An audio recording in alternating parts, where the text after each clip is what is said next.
Hello all the viewers of my authority, welcome to this channel. आज हम समझेंगे principal agent approach को, जिसे प्रिंसिपल एजेंट थ्योरी भी कहा जाता है। ये क्या है? तो देखिए, प्रिंसिपल एजेंट जो थ्योरी है ये एक मॉडर्न एडमिनिस्ट्रेटिव थ्योरी है, यानी कि बहुत ही न्यू अप्रोच है, जो ये समझाने की हमें कोशिश करती है कि जब एक पर्सन या कोई इंस्टीट्यूशन होता है, जिसे क्या कहा जाता है, प्रिंसिपल कहा जाता है। जो वो प्रिंसिपल है किसी दूसरे पर्सन को या किसी एजेंट को या किसी प्रिंसिपल, मतलब ये जो प्रिंसिपल है किसी एजेंट को मतलब कोई काम करने के लिए अपॉइंट करता है, अपना कोई काम करने के लिए अपॉइंट करता है, तो उस काम के बीच में जो कन्फ्लिक्ट्स आ जाते हैं, बहुत सारी प्रॉब्लम्स आ जाती है, वो ऑटोमेटिकली वो प्रॉब्लम्स जनरेट हो जाती है। तो वो क्या है, इस चीज़ को समझाने की ये थ्योरी जो है कोशिश करती है, एकदम न्यू मॉडर्न है। चलिए स्टार्ट करते हैं। सबसे पहले बैकग्राउंड कंटेक्स्ट में देखते हैं इकोनॉमिक्स ऑफ इंफॉर्मेशन से।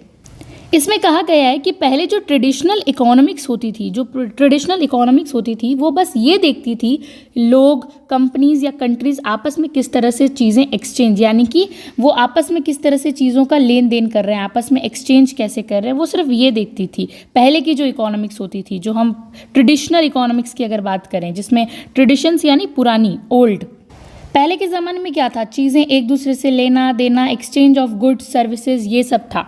बट रियल लाइफ में सब कुछ इतना सिंपल नहीं होता है। अगर हम आज की ही बात करें, हर पार्टी के पास बराबर की इन्फॉर्मेशंस आजकल नहीं होती है, तो इससे बहुत सारी प्रॉब्लम्स आ जाती है। तो ये क्या है, रियलिटी में जो है इन्फॉर्मेशन एक्सेस जो होता है वो सबके पास इक्वल नहीं होता है, और इसीलिए ये एक नए एरिया को, यानी कि इस एरिया को जन्म देती है, जिसका नाम है इकोनॉमिक्स ऑफ इंफॉर्मेशन। ये किस चीज़ पे फोकस करता है? ये फोकस करता है असिमेट्रिकल इंफॉर्मेशन पे। असिमेट्रिक इंफॉर्मेशन का मतलब क्या होता है, यानी एक पार्टी के पास दूसरी पार्टी से ज़्यादा या बेटर इंफॉर्मेशन हो सकती है। One party knows more than the other. एक पार्टी ए है और एक पार्टी बी है। मान लीजिए ए पार्टी के पास ज़्यादा इंफॉर्मेशन, ज़्यादा नॉलेज है बी पार्टी के कंपैरिजन में, तो ये असिमेट्रिक इंफॉर्मेशन है। अगर कोई एक कंपनी है वो एक एम्प्लॉय को हायर करती है, यानी कि अगर एक कंपनी एक एम्प्लॉय को हायर करती है, तो वो एम्प्लॉय अपने काम करने के तरीके या हैबिट्स के बारे में ज़्यादा जानता है, एम्प्लॉयर नहीं जानता है। यानी कि कौन जानता है अपने काम करने के, एम्प्लॉय अपने काम करने के तरीके के बारे में ज़्यादा जानता है। फिर बात आती है इम्परफेक्ट, इनकम्प्लीट इन्फॉर्मेशंस होती है, यानी कि दोनों पार्टीज़ के पास पूरी या परफेक्ट इन्फॉर्मेशन, अच्छी जानकारी होती नहीं है। यानी कि एक बायर को पता नहीं है कि सेलर जो है वो प्रोडक्ट कितना जेन्युइन है, जो सामान खरीद रहा है उसको नहीं पता कि सेलर का जो प्रोडक्ट है, जो सेलर उसे प्रोडक्ट सेल कर रहा है वो कितना ज़्यादा जेन्युइन है, ये उसको नहीं पता है। फिर है रिपीटेड इंटरेक्शंस बिटवीन एजेंट्स। इसका मतलब क्या होता है, यानी एक एजेंट और प्रिंसिपल बार बार इंटरेक्ट करते हैं, यानी कि बार बार एक दूसरे के सामने, जैसे एम्प्लॉयर और एम्प्लॉय का डेली का काम होता है आपस में इंटरेक्ट करना, ये होता है इसके अंदर। और आता है the principal agent approach emerge within its framework. और यही तभी जो ये प्रिंसिपल एजेंट अप्रोच जो है ना, ये एमरजेंस में आती है, एक पिक्चर में आती है, एक थ्योरी है, इकोनॉमिक्स ऑफ इंफॉर्मेशन के फ्रेमवर्क से निकली है ये थ्योरी।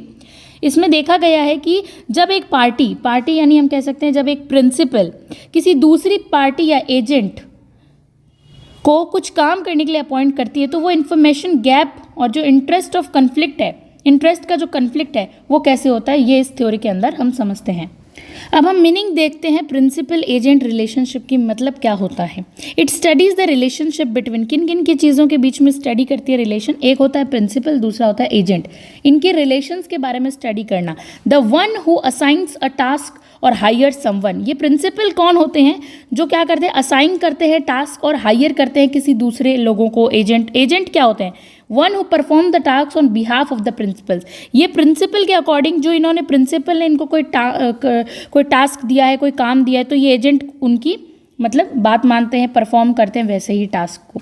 अब यहाँ एक क्वेश्चन आता है कि प्रिंसिपल वास्तव में होता कौन है। प्रिंसिपल देखिए वो होता है जो किसी काम को करने का आदेश देता है, कुछ टास्क परफॉर्म करने का, और उसके पास ज़्यादा फील्ड ऑफ नॉलेज होती है, इन्फॉर्मेशंस के लेवल पे वो जो है हाई पर होता है, यानी हाई लेवल पर होता है। वो एजेंट को काम करने का, टास्क परफॉर्म करने का मतलब इन्फॉर्मेशन या फिर ऐसा देता है। देखिए यहाँ पर एग्जाम्पल दिया हुआ है कि शेयर होल्डर जो होता है वो एक प्रिंसिपल है। शेयर होल्डर जैसे पैसा इन्वेस्ट करता है, पर डेली बिजनेस कौन संभालता है, वो सीईओ, ये एजेंट है, ये संभालता है। जैसे वोटर है, ये प्रिंसिपल होता है। इलेक्ट्स अ पॉलिटिशियन, ये एजेंट होता है, पॉलिटिशियन। वोटर्स जो होता है, यानी कि एक वोटर वोट देकर पॉलिटिशियन को चूज़ करता है, पर काम तो लीडर को करना पड़ता है। काम कौन करता है? जो पॉलिटिशियन होता है वो करता है। फिर देख लीजिए, जैसे कि हम कहते हैं गवर्नमेंट जो होती है, गवर्नमेंट प्रिंसिपल है और सिविल सर्वेंट्स क्या हो गए? उसके एजेंट्स हो गए। गवर्नमेंट क्या करता है? नीतियां सरकार बनाती है, लेकिन इम्प्लीमेंटेशन कौन करता है? इम्प्लीमेंटेशन तो जितने भी सिविल सर्वेंट्स हैं वो करेंगे। फिर है ना, पॉइंट आता है core problem in the relationship. Agent और प्रिंसिपल के रिलेशनशिप के बीच में कोर प्रॉब्लम क्या आती है वो हम समझेंगे। तो देखिए, the agent may not act in the best interest of the principal. जब कोई प्रिंसिपल किसी एजेंट को नियुक्त करता है, अपॉइंट करता है कोई काम करने के लिए, लेकिन प्रॉब्लम तब होती है जब एजेंट जो होता है, मान लीजिए ये एजेंट है, ये प्रिंसिपल के इंटरेस्ट में काम नहीं करता है। मतलब ये जो एजेंट है ये प्रिंसिपल के इंटरेस्ट में काम नहीं कर रहा है, तब यहाँ पर जो है प्रॉब्लम क्रिएट हो सकती है। तो ये सिचुएशन को हम क्या कह सकते हैं? ये सिचुएशन को हम कह सकते हैं एजेंसी प्रॉब्लम। इस सिचुएशन को क्या कहा गया है? एजेंसी प्रॉब्लम कहा जाता है। क्या क्या इश्यूज आते हैं? मेन समस्याएं जिसे हम कहते हैं, एजेंट में हैव प्राइवेट इन्फॉर्मेशन, यानी कि जो एजेंट होता है उसके पास कौन सी इन्फॉर्मेशन होती है? मतलब यानी एजेंट के पास ऐसी इन्फॉर्मेशन होती है जो प्रिंसिपल को पता ही नहीं होती है। एजेंट ज़्यादा जानता है, जो प्रिंसिपल को पता ही नहीं होती है, वैसी इन्फॉर्मेशन एजेंट के पास रहती है। द एजेंट में have different self interested goals, यानी कि इससे देखिए, जब एजेंट को ज़्यादा पता होगा इन्फॉर्मेशन को और प्रिंसिपल को आइडिया ही नहीं होगा, तो इनके बीच में क्या होगा? इन्फॉर्मेशन का गैप आ जाएगा। इसी को स्टार्टिंग में क्या कहा गया था? इसी को असिमेट्रिक इन्फॉर्मेशन कहा गया था। इनके बीच में गैप आ जाता है। द एजेंट में have different self interested goals. अब ये जो एजेंट होता है, इसके खुद के सेल्फ इंटरेस्ट होते हैं कुछ, ये अपने सेल्फ इंटरेस्ट के हिसाब से काम करता है, ये प्रिंसिपल के बेनिफिट के लिए नहीं कर सकता है। तो ऐसा इन दोनों के बीच में जो कोर प्रॉब्लम होती है इनके रिलेशनशिप के बीच में।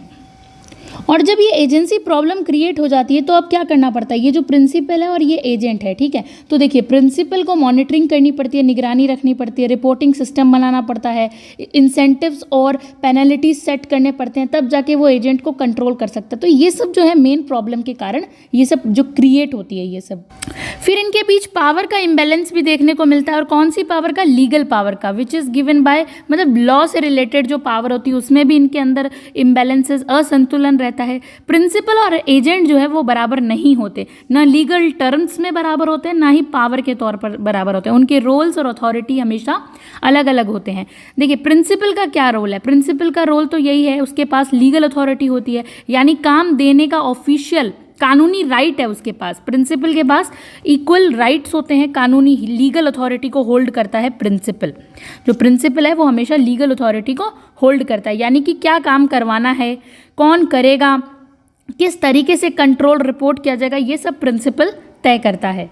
फिर आता है एजेंट का क्या रोल होता है? तो एजेंट के पास ऑपरेशनल या ग्राउंड लेवल की जो है ना इन्फॉर्मेशन होती है। जैसे हमने देखा ना, सिविल सर्वेंट्स ये इम्प्लीमेंट करवाते हैं चीज़ों को, तो इनके पास ग्राउंड लेवल की इन्फॉर्मेशन होती है, यानी उसे एक्चुअल काम रियल टाइम में जो है वो जानते हैं कि कैसे एक्चुअल काम होगा। एजेंट डिसीजंस लेता है फील्ड लेवल पे, जो डायरेक्टली प्रिंसिपल को इम्पैक्ट करता है। एजेंट कहाँ काम करते हैं? एजेंट जितने भी होते हैं वो फील्ड लेवल पर काम करते हैं, जो किसको डायरेक्टली इन्फ्लुएंस करता है? प्रिंसिपल्स की पॉलिसीज़ को। और यहीं से प्रॉब्लम जनरेट होती है कि जब जो एजेंट है वो ग्राउंड लेवल पर डिसीजंस ले रहा है और प्रिंसिपल दूर है या बहुत ज़्यादा ऊपर होता है उससे दूर, यानी कि बहुत उसको इन्फॉर्मेशन का पता नहीं चलता है, तो पावर का इम्बैलेंस है, यहाँ पर ट्रस्ट और कंट्रोल के इश्यूज आ जाते हैं। फिर एक पॉइंट आता है सर्विस एग्रीमेंट और एक्सपेक्टेशंस का, यानी कि देखिए प्रिंसिपल और एजेंट का रिलेशन एक कॉन्ट्रैक्ट या एग्रीमेंट पर बेस्ड होता है। जो प्रिंसिपल है और एजेंट का रिलेशन है ये कॉन्ट्रैक्ट बेस्ड होता है, एग्रीमेंट पर बेस्ड होता है इनका रिलेशन। यानी जो एजेंट है वो एग्री करता है, the agent agrees to deliver a service. जो एजेंट एग्री करता है कि कुछ सर्विस या काम करेगा वो पहले ही इस चीज़ को जो एग्री करता है।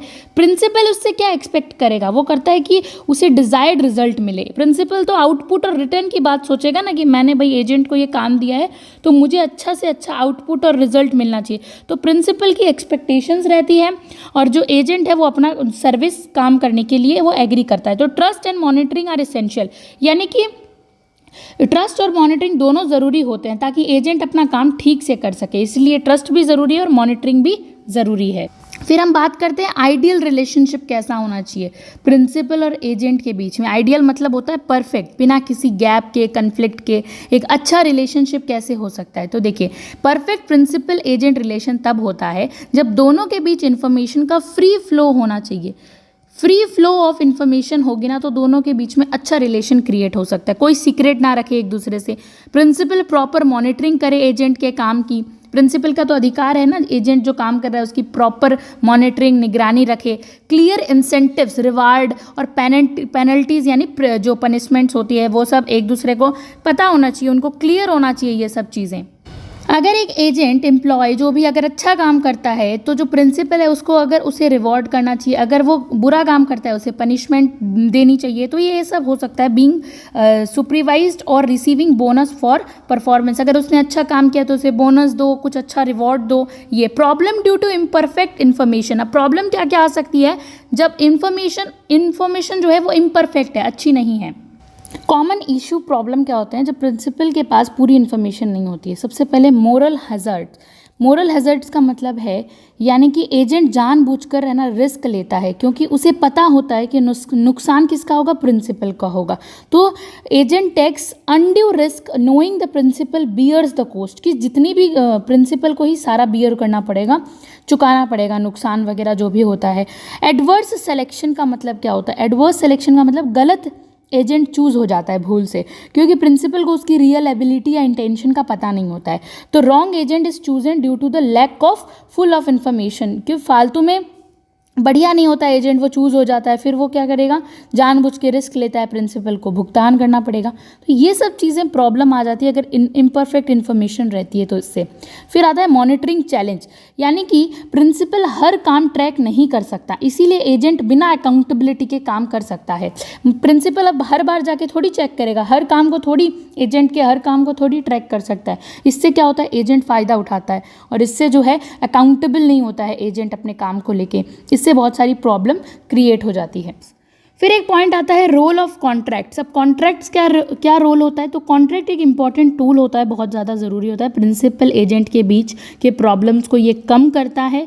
कॉन्ट्रैक्ट क्या करता है वास्तव में, कॉन्ट्रैक्ट किस चीज़ में हेल्प करता है? देखिए, जो रोल्स और एक्सपेक्टेशंस होते हैं उनको क्लियर करता है, किसको क्या करना है वो सब कुछ बता देता है। रिस्क शेयरिंग जो होती है ना, balancing risk sharing between both parties. अब ये जो दोनों पार्टी है, प्रिंसिपल और एजेंट, ये दोनों पार्टी के बीच में क्या फ़ायदा होगा, क्या नुकसान, कैसे मैनेज होगा, ये सब क्लियर करता है।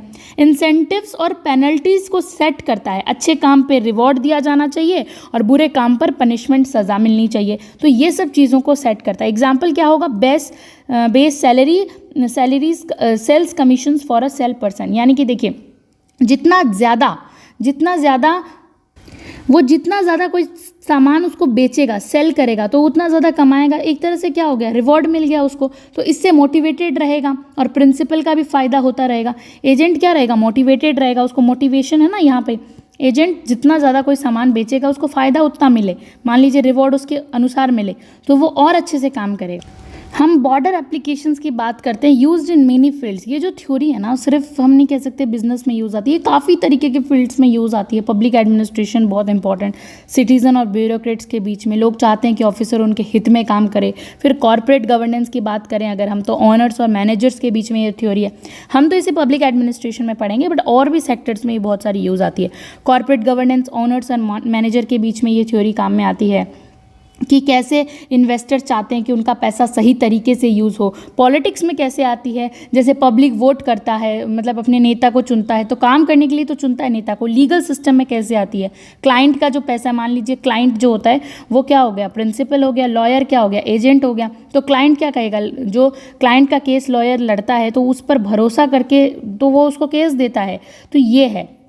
फिर हम यहाँ पर देखते हैं ways to overcome principal agent problems. अब क्या क्या तरीके हो सकते हैं जिससे पीए के बीच में जो रिलेशन है, इनका कन्फ्लिक्ट्स जो हैं वो सॉल्व हो जाए। तो ट्रांसपेरेंसी बढ़नी चाहिए, यानी कि ट्रांसपेरेंसी क्या होती है, पारदर्शिता बढ़ाओ, ज़्यादा से ज़्यादा रेगुलर रिपोर्ट्स, डिस्क्लोजर्स, डैशबोर्ड्स, ये सब चीज़ों को बहुत ज़्यादा, यानी एग्जाम्पल के तौर पर अगर हम समझें तो गवर्नमेंट पोर्टल्स, स्कीम्स को अपडेट करो। मॉनिटरिंग करनी चाहिए, यानी कि ऑडिट्स, जो इंस्पेक्शन हो, परफॉर्मेंस इवेल्युएशंस से क्या होता है, एजेंट्स का काम ट्रैक हो सकता है, तो और अच्छे से वो करेंगे। इंटरेस्ट अलाइनमेंट्स करो, यानी कि अलाइन कर दो इंटरेस्ट को, जैसे कि एजेंट को ऐसे इंसेंटिव्स दो जो प्रिंसिपल के गोल्स के साथ में मैच करें, उनका भी फ़ायदा हो इससे। परफॉर्मेंस बेस्ड होना चाहिए सैलरी वगैरह। थर्ड पार्टी का ओवरसाइट लगाओ, यानी कि थर्ड पार्टी का ओवरसाइट लगाने का मतलब इंडिपेंडेंट रेगुलेटर्स या वॉचडॉग्स अपॉइंट करो। थर्ड पार्टी निगरानी रखे, ये थर्ड पार्टी वॉचडॉग का काम कर सकती है।